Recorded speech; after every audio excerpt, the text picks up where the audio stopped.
हे मेरे लिसनर्स, आ चुकी है आप लोगों के लिए फोर्स्ड मैरिज विद मिनिस्टर का न्यू एपिसोड। तो चलिए इसे शुरू करते हैं। और थोड़ा ज़्यादा लेट हो गया, उसके लिए हम रियली सॉरी। नाराज़ नहीं होना, ठीक है।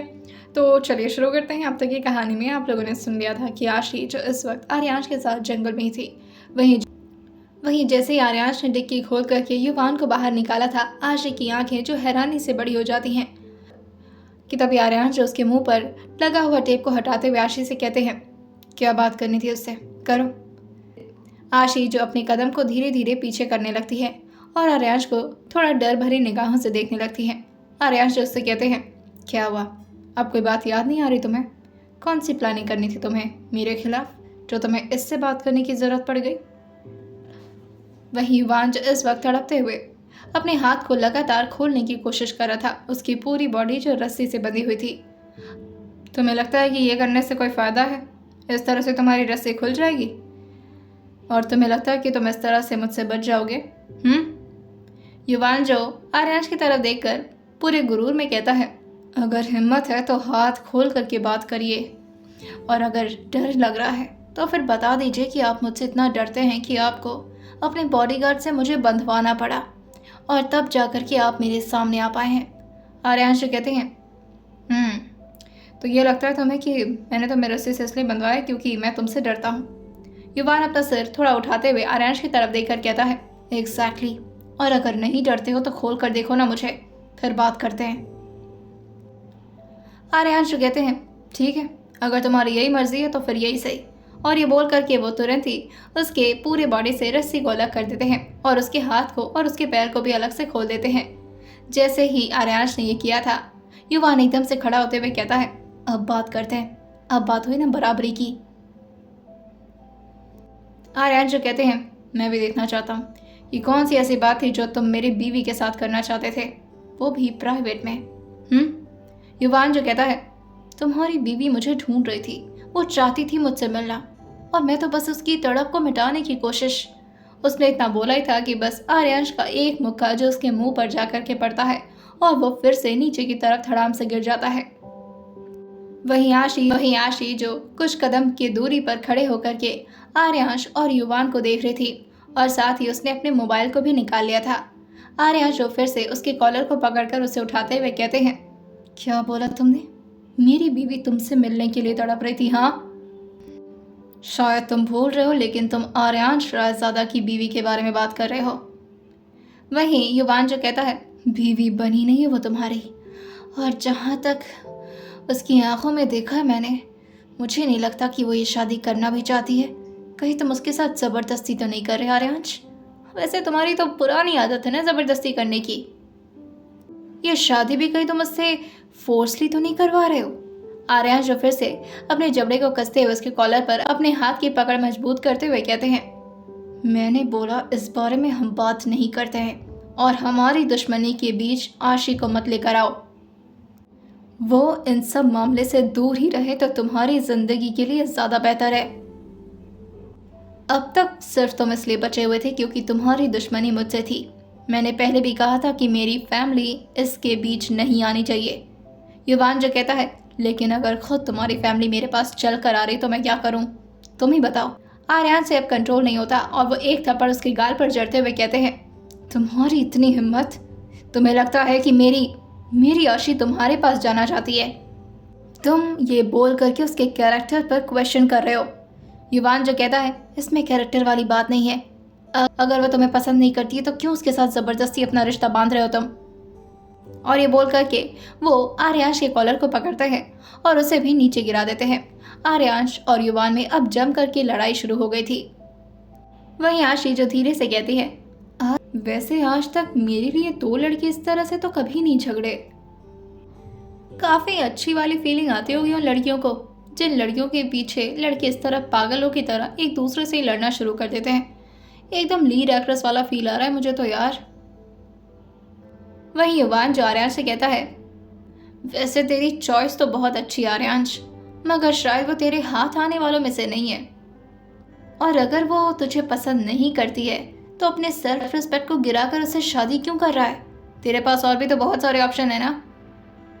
इस वक्त युवान जो आर्यांश पर भारी पड़ रहा था, वहीं आर्याश अब उसके कॉलर को पकड़ के उसे जमीन पर डायरेक्टली गिराते हुए कहते हैं, बहुत ज्यादा बोल रहे हो और इस मामले में तुम्हें बोलने की इजाजत मैंने दी नहीं है।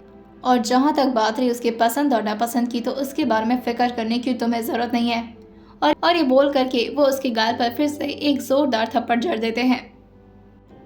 अब थोड़ी ही देर में युवान, जो पूरी तरह से आर्यांश से अब हार चुका था, और वो जमीन पर ही लेट करके अपनी हार को कबूल कर लेता है।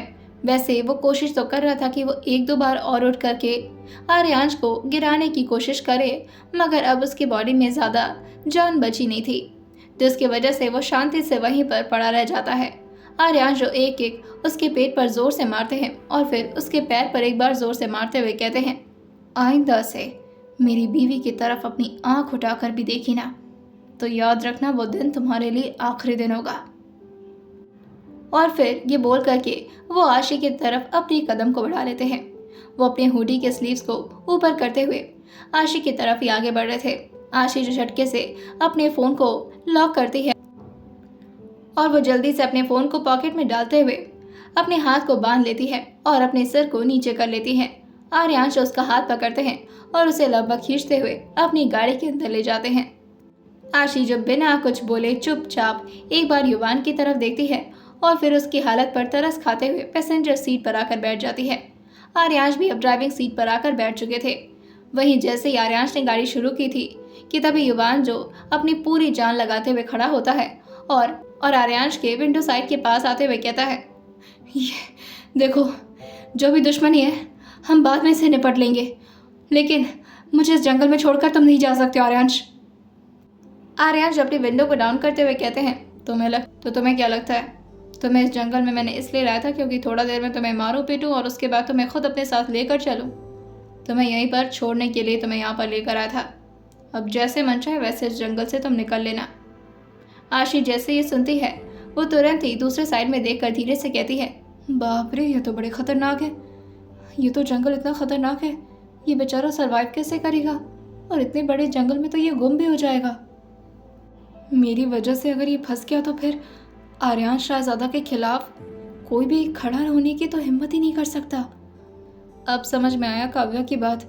ये काव्या और मिली आर्यांश शाहजादा के बारे में इस तरह क्यों बात करती थी। युवान जो गिड़गिड़ाता रह जाता है, मगर फिर भी आर्यांश गाड़ी नहीं रोकते और अब उनकी गाड़ी जो काफी स्पीड से आगे बढ़ने लगी थी।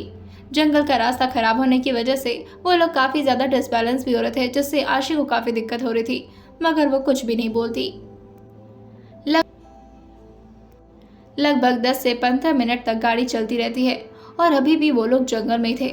आशी जो थोड़ा घबराते हुए देखकर कहती है, ये तो जंगल खत्म होने का नाम नहीं ले रहा, कहीं हम लोग रास्ता तो नहीं भटक गए। आर्यान जो कहते हैं, नहीं। आशी जो कहती है, इतने कॉन्फिडेंस से तो गूगल मैप भी नहीं बोलता है, और आपको क्या इस जंगल के बारे में कोना कोना चप्पा चप्पा पता है? कहीं ऐसा तो नहीं कि आप कहीं गलत जगह पर ले जा रहे गाड़ी को? आर्यांश कहते हैं, मैं इस जंगल से बहुत बचपन से वाकिफ हूँ, तो यहाँ का रास्ता मैं भूल नहीं सकता।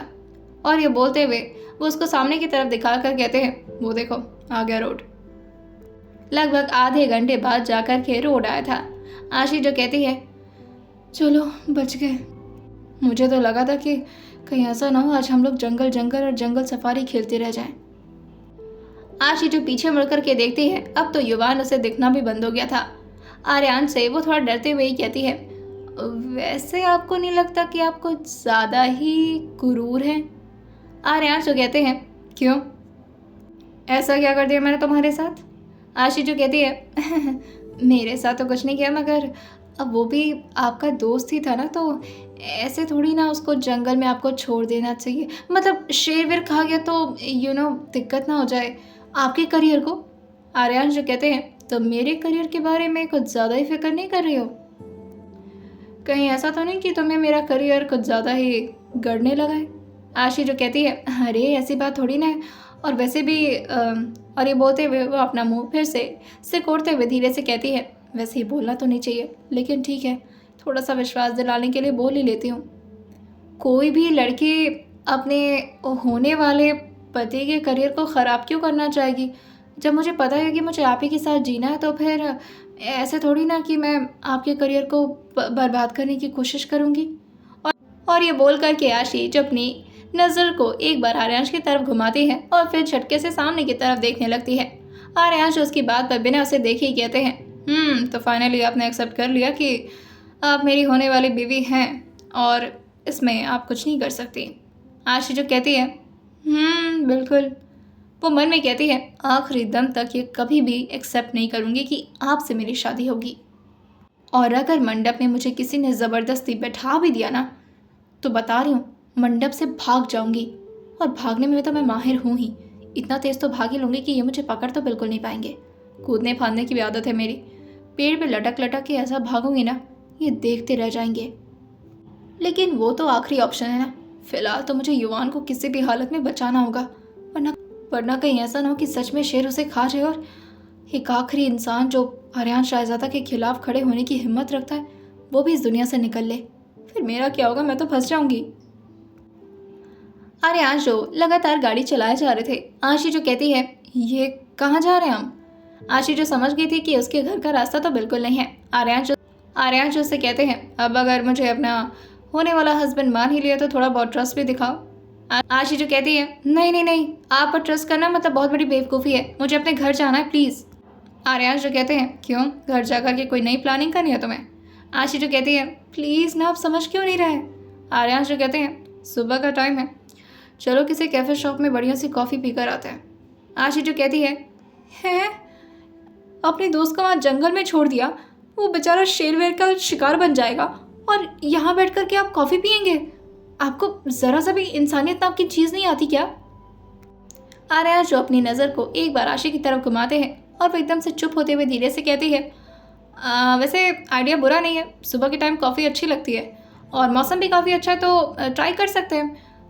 चलते हैं, कैफ़े शॉप चलते हैं। और ये बोलते हुए वो अपने शर्ट के स्लीव्स को ऊपर फोल्ड करते हुए कहती है, आज तो मैं गई, आज नहीं बचूंगी मैं। पता नहीं अब क्या करने वाले मेरे साथ, कहीं मेरे साथ भी कुछ ऐसा वैसा ना कर दे। नहीं, इनसे बचना बहुत ज़रूरी है, मैं तो यहाँ से भाग भी नहीं सकती हूँ। ओह गॉड, बचाओ मुझे, अपने ही प्लान में खुद ही फंस गई हूँ। आर्यांश जो गाड़ी को एक बड़े से कैफ़े शॉप के बाहर रोकते हैं। आशी जो बाहर आते हुए कहती है, वाह मस्त है, ऐसा कैफ़े शॉप बनाना है मुझे। और जो कैफ़े शॉप आपने मुझे दिया है ना, वो भी काफ़ी अच्छा है। मैं सोच रही हूँ कि उस पर काम करना मैं शुरू कर दूँ, सारी प्लानिंग ऑलरेडी सेट है, बस अब वहाँ पर अच्छे खासे वर्कर्स रखने होंगे और कुछ थोड़ी बहुत अरेंजमेंट्स करनी होंगी। उसके लिए शायद मुझे थोड़ा बहुत स्टार्टिंग में लोन भी लेना पड़ जाए एडवर्टीज़मेंट वगैरह के लिए, आर्यांश जो उसे अंदर ले जाते हुए कहते हैं, ठीक से नाम पढ़ो, तुम्हारा ही कैफ़े शॉप है। जैसे ही आशी देखती है कि बाहर बोर्ड पर क्या लिखा है, वो एकदम से चौंक कर कहती है, कल तक तो ये एकदम खाली खाली था, आज इतने सामान कैसे भर गए, और फिर ये कैफ़े शॉप चलने भी लगा, ये मेरा ही कैफ़े शॉप है ना। आर्यांश जो कहते हैं, तुमने अपने बैंक अकाउंट को चेक नहीं किया क्या। आशी जो कहती है, क्यों। आर्यांश जो कहते हैं, जब से यहाँ पर प्रॉफिट आना शुरू है तुम्हारे बैंक अकाउंट का बैलेंस बढ़ गया होगा, देखो ठीक से। आशी जो कहती है, क्या यहाँ के प्रॉफिट मेरे बैंक अकाउंट में जा रहे हैं। आर्यांश जो कहते हैं, तुम्हारी कैफ़े शॉप है ना, तो तुम्हारे प्रॉफिट तुम्हारे होंगे ना। आशी जो कहती है, OMG, कुछ ज़्यादा ही जल्दी जल्दी काम नहीं करते आप, ये तो मेरा ड्रीम था, और oh my God, I can believe that ये मेरा कैफ़े शॉप है। आइए जानते हैं आखिर क्या करेंगे आर्यान शाहजादा आशी के साथ। आइए जानते हैं आखिर क्या प्लानिंग बना रही थी आशी मन ही मन, और कैसे बचाएगी वो युवान को। जानते आने वाले एपिसोड में क्या होने वाला है, और सुनते रहिए फोर्स्ड मैरिज विद मिनिस्टर सिर्फ और सिर्फ स्टोरी विद सौम्य के साथ।